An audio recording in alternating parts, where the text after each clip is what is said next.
Selamat datang di Facebook Tante Yuni. Pernah jadi mata uang dunia. Sejarah pala dan cengkeh dari Maluku. Bayangkan sebuah masa ketika rempah-rempah kecil berwarna coklat kehitaman mampu menggerakkan roda perdagangan dunia. Bukan emas, bukan perak, melainkan biji pala dan bunga cengkeh dari Maluku yang menjadi rebutan bangsa-bangsa besar. Inilah kisah menakjubkan tentang bagaimana rempah Nusantara pernah berperan sebagai mata uang dunia, simbol kekayaan, sekaligus pemicu kolonialisme yang panjang. Sejak ribuan tahun lalu, masyarakat Maluku sudah mengenal pala dan cengkeh bukan hanya sebagai bumbu masakan, tetapi juga sebagai obat, penghangat tubuh, bahkan sesajen dalam upacara adat. Rempah-rempah ini tumbuh subur di Kepulauan Banda dan Ternate Tidore, wilayah yang kelak dikenal sebagai Spice Island.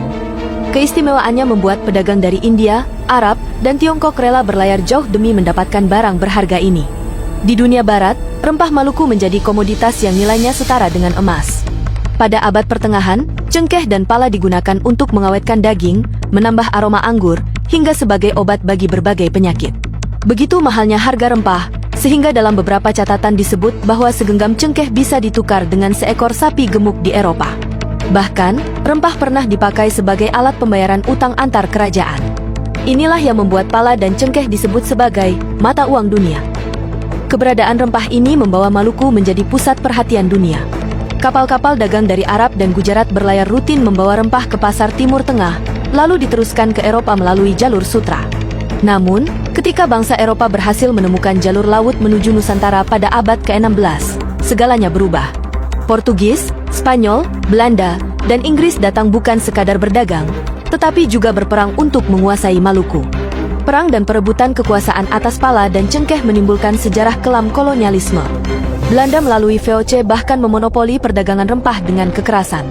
Mereka menguasai perkebunan pala di Banda, memaksa rakyat menanam hanya untuk mereka, bahkan melakukan pembantaian terhadap penduduk yang melawan. Maluku yang dulu makmur berubah menjadi ladang konflik karena emas hitam bernama rempah ini. Namun, di balik kisah pilu itu, pala dan cengkeh juga meninggalkan warisan luar biasa. Rempah mempertemukan berbagai budaya, agama, dan peradaban. Dari jalur rempah, lahirlah kota-kota pelabuhan besar, tercipta seni dan tradisi baru, serta menjadikan Nusantara sebagai pusat perdagangan global. Hingga hari ini, pala dan cengkeh masih menjadi kebanggaan Maluku. Rempah ini digunakan dalam masakan, obat herbal, hingga industri modern seperti parfum dan farmasi. Dunia mungkin sudah berubah, tetapi aroma rempah dari Maluku tetap abadi, mengingatkan kita bahwa bangsa ini pernah menjadi pusat dunia. Pesan moral yang bisa kita ambil adalah bahwa kekayaan alam bisa menjadi berkah sekaligus bencana. Pala dan cengkeh membuat Nusantara dipandang dunia, tetapi juga membuat kita dijajah ratusan tahun. Dari sejarah ini kita belajar untuk mengelola kekayaan negeri dengan bijak, agar tidak lagi dimanfaatkan bangsa asing, melainkan menjadi sumber kejayaan bangsa sendiri. Sahabat Facebook Tante Yuni yang berbahagia, mari kita bangga dengan warisan Maluku, negeri rempah yang harum namanya hingga ke seluruh penjuru dunia.